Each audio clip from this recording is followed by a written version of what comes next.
पत्ते वाले छोले कुलचे और भविष्य की चटनी। गांव के पुराने बरगद के पेड़ के नीचे बंटी का एक छोटा सा ठेला लगता था। बंटी के मशहूर पत्ते वाले छोले कुलचे मशहूर तो बस नाम के थे। स्वाद ऐसा कि इंसान खाए तो पछताए और ना खाए तो भूख से मर जाए। बंटी प्लास्टिक की प्लेटें नहीं बल्कि पत्तलों पर छोले देता था। उसका तर्क था कि इसमें देसी फील आता है, लेकिन सच ये था कि पत्ते सस्ते पड़ते थे। दोपहर का समय था, मक्खियां भिनभिना रही थी, लेकिन ग्राहक नदारद थे। बंटी का दोस्त रमेश ठेले पर टिका हुआ एक सूखा कुलचा चबा रहा था। अरे बंटी भाई, आज तो लगता है तेरे छोलों में नमक की जगह नींद डाल दी है। कोई आ ही नहीं रहा। चुप कर रमेश, तू क्या जाने स्वाद की परख। तभी वहाँ गांव के सुखिया काका अपनी लाठी टेकते हुए आए। बंटी बेटा, एक पत्ता लगा दे, पर मिर्ची कम रखना। परसों से पेट में गुड़गुड़ हो रही है। बंटी ने फुर्ती से पत्ता उठाया, उस पर कुलचा रखा और ऊपर से गरम छोले डाल दिए। सुखिया काका ने मजे से खाया। जब उन्होंने पत्ता खाली किया तो बंटी ने मजाक मजाक में खाली पत्ते की लकीरों को गौर से देखा। अरे काका, ये क्या देख रहा हूँ मैं? क्या हुआ बेटा, क्या छिपकली गिर गई थी क्या? अरे नहीं काका, तेरे खाए हुए पत्तों पर छोलों की तरी से जो नक्शा बना है वो बता रहा है कि तेरी पेट की गुड़गुड़ कल सुबह तक गायब हो जाएगी और तुझे कहीं से पुराना रुका हुआ पैसा मिलेगा। रमेश ने मुंह दबाकर हंसना चाहा, लेकिन बंटी ने उसे आंखें दिखा दी। सच में? तू बाबा जी कब से बन गया? अरे काका, ये बरगद के पेड़ का आशीर्वाद है। इन पत्तों में जादू है। सुखिया काका खुश होकर चले गए। बंटी और रमेश खूब हंसे। 2 दिन बीत गए। बंटी उस मजाक को भूल चुका था। वो प्याज काट रहा था कि तभी अचानक सुखिया काका दौड़ते हुए आए। उनकी लाठी हवा में लहरा रही थी। बंटी, ओ बंटी, तेरी जुबान तो सोने की है रे। ठेले के पास 4-5 लोग और खड़े थे। सब चौंक गए। क्या हुआ काका, फिर से पेट खराब हो गया क्या? अरे नहीं पगले, कल मेरा पेट एकदम चंगा हो गया और आज सुबह सुबह मेरे साले ने वो 5,000 रुपए लौटा दिए जो 10 साल पहले उधार लिए थे। तेरी पत्ता भविष्यवाणी तो सच निकली। भीड़ में खलबली मच गई। रमेश ने बंटी को कोहनी मारी। बेटा, लॉटरी लग गई तेरी, अब देख तमाशा। अब बंटी का ठेला ठेला नहीं रहा था, वो किस्मत का दरबार बन चुका था। जहाँ दिन में 10 कुलचे नहीं बिकते थे, वहाँ लंबी लाइन लगी थी। लोग छोले कुलचे भूख मिटाने के लिए नहीं बल्कि अपना भविष्य जानने के लिए खा रहे थे। विमला चाची, जो गांव की सबसे कंजूस महिला मानी जाती थी, सबसे आगे खड़ी थी। बंटी, जरा अच्छे से छोले डालना और सुन, मुझे वो बड़े वाले पत्ते में देना। मुझे अपनी बहू के बारे में पूछना है। बंटी के पसीने छूट रहे थे।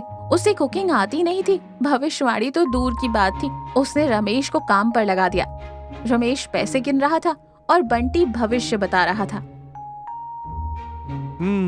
चाची देखो, यहाँ तरी की एक सीधी लाइन जा रही है, लेकिन बीच में एक धनिया का पत्ता अटका है। हाँ, इसका क्या मतलब है? मतलब साफ है, घर में शांति तो है, लेकिन कोई हरा कपड़ा पहनने वाला आदमी कलेश करवा रहा है। विमला चाची ने माथा पीट लिया। हाय राम, वो मेरा देवर, वो रोज हरे कुर्ते में ही घूमता है। मैं तो पहले ही जानती थी वो मनहूस है। तूने तो आंखें खोल दी बंटी। विमला चाची ने खुश होकर 50 रुपए की टिप भी दे दी। देखते ही देखते वहाँ मेला लग गया। कोई अपनी नौकरी के लिए खा रहा था तो कोई भैंस खरीदने के लिए। लोग एक दूसरे को धकेल रहे थे। हटो, पहले मेरा पत्ता पड़ा जाएगा। बंटी का काम बढ़ गया था। उसे अब दिन भर में 500 कुलचे बनाने पड़ रहे थे। उसके हाथ दुखने लगे थे, लेकिन नोटों की गड्डी देखकर थकान मिट जाती थी। भीड़ इतनी बढ़ गई थी कि बंटी के पास ढाक के पत्ते खत्म हो गए। बाजार से भी पत्ते नहीं मिले। रमेश दौड़ता हुआ आया। बंटी भाई, गजब हो गया, पत्ते खत्म हैं। अब क्या करें? ये भीड़ हमें कच्चा चबा जाएगी। सामने कुछ भूखे और भविष्य के प्यासे लोग खड़े थे। बंटी ने आओ देखा न था।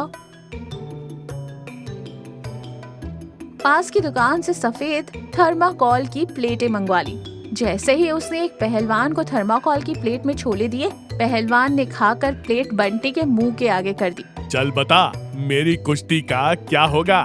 बंटी ने सफेद प्लेट को देखा। उस पर ना कोई लकीरें बन रही थी, ना कोई डिजाइन। वहाँ बस छोले का तेल फिसल रहा था। भाई साहब, इसमें तो कुछ दिख नहीं रहा। क्या मतलब नहीं दिख रहा? पैसे पूरे लिए हैं तूने। मुझे मेरा भविष्य जानना है, अभी के अभी। भीड़ चिल्लाने लगी, धोखा है, धोखा है, हमें पत्ते वाले भविष्य चाहिए, ये थर्माकोल में भविष्य नहीं दिखाता। विमला चाची भीड़ से निकल कर आई।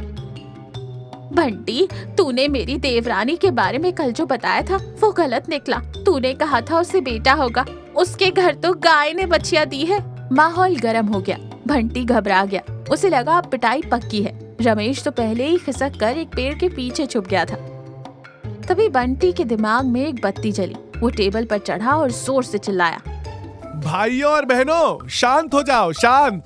बात पत्तों की नहीं है, बात विश्वास की है। और रही बात आज की, तो आज मौन व्रत वाले पत्ते नहीं मिले। दरअसल मेरे दादाजी सपने में आए थे।